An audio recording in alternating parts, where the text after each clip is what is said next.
Alors, pour commencer notre analyse aujourd'hui, j'aimerais qu'on parte d'une une image très puissante presque. Théâtral. Oui, théâtrale, exactement. Celle du spectre du père d'Hamlet.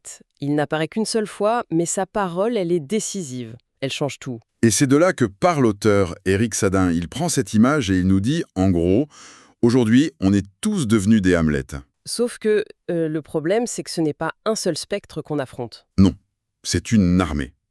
Une armée de fantômes beaucoup plus banales qui nous chuchotent à l'oreille en permanence, depuis nos téléphones. C'est le point de départ de son livre, La vie spectrale. C'est exactement ça. Et c'est une métaphore très très forte pour décrire notre nouvelle condition. En fait, ce livre, il s'adresse à quiconque sent, même intuitivement, que notre rapport au monde est en train de basculer. À cause du numérique, des IA génératives, de tout ça. De tout ça, oui. Que notre façon de vivre, de penser, que quelque chose est en train de changer profondément. Vie spectrale, c'est un terme qui frappe. On a l'impression d'être dans un film de science-fiction, mais j'imagine qu'il parle bien de notre présent, là, maintenant. Pas du tout de science-fiction, non. Il parle de nous, aujourd'hui. Cette vie spectrale, c'est une existence qui est de plus en plus désincarnée, où nos actions, nos pensées, même nos désirs, sont constamment guidés, assistés, orientés par des systèmes. Par des algorithmes. Voilà. Et le risque, selon lui, c'est de devenir des étrangers à nous-mêmes, de flotter, en quelque sorte, dans un univers de pixels et de notifications en perdant le contact avec le réel. Donc la question centrale, c'est ça. Que devient notre expérience du monde, notre libre arbitre, quand la technologie n'est plus seulement un outil?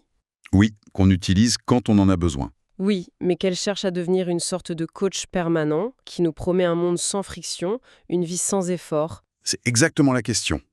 Et pour comprendre comment on en est arrivé là, Sadin identifie un moment charnière. Un Big Bang presque. On est le 9 janvier 2007. La présentation de l'iPhone. C'est fou de se dire que tout bascule à ce moment précis. Je pense que la plupart d'entre nous, on y a vu un super téléphone. Un bel objet, un objet de design révolutionnaire. Oui, mais pas le début d'une nouvelle ère anthropologique. Et pourtant, pour l'auteur, c'est bien plus qu'un gadget. C'est l'aube du troisième âge du numérique. Après le PC et Internet, on entre dans ce qu'il nomme l'accompagnement algorithmique de la vie. D'accord. Avec l'App Store, les millions d'applications, le téléphone n'est plus un outil ponctuel. Il devient une prothèse presque, collée à notre main. Et cette prothèse héberge des myriades de guides. Ou de spectre, pour reprendre sa métaphore. Exactement. Des guides qui sont là pour nous indiquer la meilleure action à faire à chaque instant. Le meilleur itinéraire, le meilleur restaurant, le meilleur film. Le partenaire idéal. Tout. Sadin utilise d'ailleurs une autre image très parlante. Laquelle? Il parle d'un shintoïsme algorithmique. Ah oui. Dans la religion shinto, les esprits, les kami, y montrent la voie des dieux. Ben là, c'est un peu pareil. La technologie prétend nous montrer la voie de l'optimisation permanente. C'est une sorte de divinité de poche qui sait toujours mieux que nous ce qui est bon pour nous. Et ce mouvement, qui était déjà bien en place, a connu une accélération phénoménale avec la pandémie. On s'est tous retrouvés confinés et nos écrans sont devenus nos seules fenêtres sur le monde. La pandémie, ça a été un catalyseur, un accélérateur de particules. Vraiment, elle a normalisé le distanciel. Le travail, les amis, les loisirs. Tout a basculé en ligne. Tout. La frontière entre le flux de nos vies et les flux numériques s'est quasiment dissoute. Et c'est là-dessus, en octobre 2021, que Mark Zuckerberg arrive avec son projet de métavers. Le timing n'est pas un hasard. Pas du tout. Il surfe sur cette vague pour nous proposer l'étape d'après. Le quatrième âge du numérique. Et là, on touche au cœur du livre, je crois, au concept de refabrication du réel. On n'est plus dans la simple simulation, comme un pilote sur un simulateur de vol. Non, c'est tout autre chose. Absolument.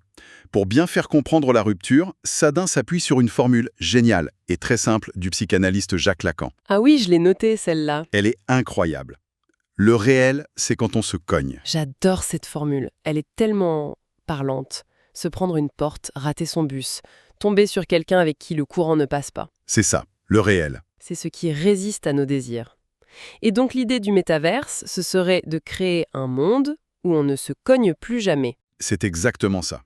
L'ambition, ce n'est plus de nous aider à mieux naviguer dans ce réel qui frotte, c'est de créer un réel alternatif, un double numérique, ce que Sadin appelle un surréalisme algorithmique. D'accord. Un monde dans lequel, justement, on ne se cogne plus. Un monde fluide, qui anticipe nos désirs, qui s'y plie en permanence. Un monde qui efface l'effort, la frustration, l'inattendu. Pour que ce soit plus concret, c'est un peu comme si un GPS ne vous montrait plus le chemin le plus rapide, mais qu'il modifiait la carte pour effacer les rues jugées désagréables. C'est une excellente analogie. Au final, le monde qu'on traverse n'est plus le monde réel. C'est une version éditée, parfaite. Et l'aboutissement de ce processus, ce sont les IA génératives. ChatGPT, Midjourney. Voilà, on entre dans l'ère du promptisme généralisé. Le prompt, c'est l'instruction qu'on donne à l'IA. Écris-moi un poème, dessine-moi une image. C'est ça. Et là, attention, ces outils ne font plus que nous guider. Ils produisent à notre place ce qui est au cœur de notre humanité, le langage et la représentation. On délègue notre capacité à penser, à imaginer, à créer. C'est là qu'il emploie une autre expression choc. Le risque d'un devenir légume de l'humanité. Ça peut paraître extrême. Est-ce qu'on parle juste de ne plus savoir écrire un email sans aide ou est-ce que c'est plus profond? C'est bien plus profond. Le fait de ne plus savoir écrire un email, c'est le symptôme, pas la cause. Le vrai risque d'atrophie, c'est celui de notre capacité à former un jugement autonome, à avoir une pensée originale. D'accord. Si à chaque fois qu'on doit formuler une idée, argumenter, ou même ressentir une émotion et la mettre en mots, notre premier réflexe, c'est de demander à une machine de le faire. Que reste-t-il de nous? Mais oui, que reste-t-il de notre esprit critique, de notre voix intérieure? On devient de simples émetteurs de prompts. Ce qui nous amène aux conséquences sur nous en tant qu'individus. Le livre parle de hyper-personnalisation de la vie. Oui, et c'est le grand paradoxe. À force de vivre dans une bulle où tout est fait sur mesure, où l'écart entre le désir et sa satisfaction est quasi nul, on perd ce que Sadin appelle notre puissance agissante. C'est-à-dire notre capacité à agir par nous-mêmes. Exactement.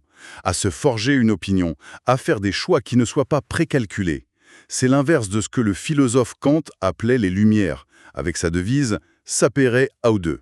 Et le courage de te servir de ton propre entendement. C'est ça. Ici, ce serait plutôt « aie le confort de laisser l'algorithme se servir de son entendement pour toi ». On pourrait croire qu'un monde sans friction, ça stimulerait la créativité.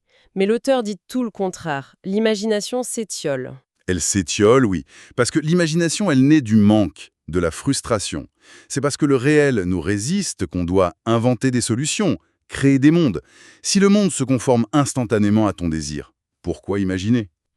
On le voit bien avec les générateurs d'images. La créativité, elle se déplace. Ce n'est plus l'acte de créer, mais l'art de bien formuler sa demande à la machine. Ce n'est pas la même chose. Et au-delà de l'individu, il y a aussi nos relations sociales. On entre dans une ère de télésocialité généralisée. Oui, les rapports humains deviennent de plus en plus fonctionnels. Désincarné, l'autre nous apparaît de plus en plus comme un avatar, une image sur un écran. C'est la différence entre une réunion Zoom et une vraie discussion. Tout à fait. Sur Zoom, on est efficace, on échange de l'info, mais on perd tout le langage corporel, les silences, ce qui fait le lien humain. On devient des vignettes. Et le livre pousse la logique jusqu'au bout, avec une idée qui fait assez froid dans le dos, la nécromancie algorithmique, dialoguer avec des IA qui imitent des morts. C'est l'illustration ultime du refus du réel. Le refus d'accepter ce que le réel a de plus dur, la perte, le deuil. Au lieu de faire le travail du deuil, qui est douloureux mais nécessaire, on nous propose de le contourner avec un fantôme numérique. C'est la promesse d'un monde où même la mort n'est plus un obstacle. C'est la vie spectrale dans sa forme la plus pure et la plus inquiétante. Donc on a cette transformation de nos vies, et de l'autre côté, on a les entreprises qui nous vendent ça. J'imagine qu'elles ne présentent pas les choses de cette manière. Est-ce que pour l'auteur, c'est juste de la communication? Il y voit surtout un pare-feu rhétorique, un discours qui vise à rassurer mais qui évite de poser les vraies questions. En se concentrant sur les bonnes pratiques, on ne questionne jamais le projet de fond. C'est une façon de dire « dormez tranquille, on s'occupe de tout ». D'accord. Or, pour Sadin, la technologie n'est jamais neutre, elle porte une vision du monde. Et dans cette même logique, il critique aussi le débat sur les biais des algorithmes. Il le trouve superficiel.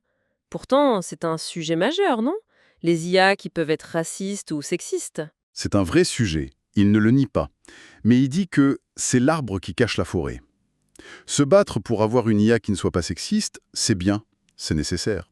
Mais ça ne nous fait pas questionner le projet global. Qui est de confier à une IA le soin de décider à la place des humains. Précisément. Le problème, ce n'est pas tant que la machine soit parfois biaisée. Le vrai problème, c'est que l'objectif même de la machine, qui est de corriger l'humain jugé faillible et irrationnel, cet objectif est en soi un projet problématique. Un biais contre la condition humaine elle-même. Je vois. On est face à un anti-humanisme radical qui ne dit pas son nom. La vision sous-jacente, c'est que l'humain est le problème et la machine la solution. Donc si je résume, le confort, la commodité, l'efficacité qu'on gagne au quotidien, tout ça a un coût caché. Et ce coût, c'est une sorte de dévitalisation de notre existence. C'est le cœur de son avertissement. Le confort immédiat se paie par un appauvrissement de notre expérience et aussi par une désintégration de nos repères communs. Si chacun vit dans sa bulle, qu'est-ce qui nous lie encore? Quel est le monde commun dont on peut encore débattre? Exactement. Le risque, c'est de se réveiller dans un monde parfaitement optimisé, mais où nous serons devenus absents à nous-mêmes et aux autres. Un monde de fantômes. Ce qui est important de souligner, et on le sent bien, c'est que ce livre n'est pas un pamphlet technophobe. Le but, ce n'est pas de revenir à l'âge de pierre. Non, pas du tout. C'est une sonnette d'alarme philosophique sur une mutation anthropologique majeure. L'enjeu n'est plus seulement économique ou technique, il est civilisationnel. La question, ce n'est pas de savoir comment mieux réguler ces technologies. C'est de définir quel type de vie, quel type d'humanité on souhaite préserver. Et le livre ne nous laisse pas juste avec ce constat un peu angoissant. Il se termine sur une piste, une invitation. Oui, face à ce projet de refabrication du réel, Sadin n'en appelle pas à une révolution. Il appelle à ce qu'il nomme une contre-civilisation. Qu'est-ce que ça veut dire? Ce n'est pas un rejet de la technique en bloc. C'est une démarche, individuelle et collective, qui consiste à célébrer et à défendre activement la puissance du sensible. La puissance du sensible.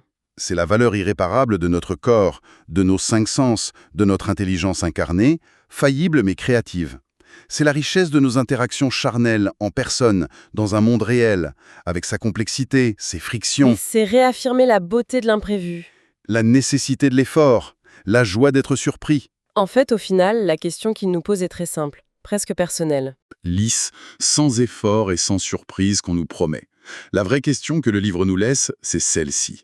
Sommes-nous prêts à défendre le droit de nous cogner encore un peu au réel ?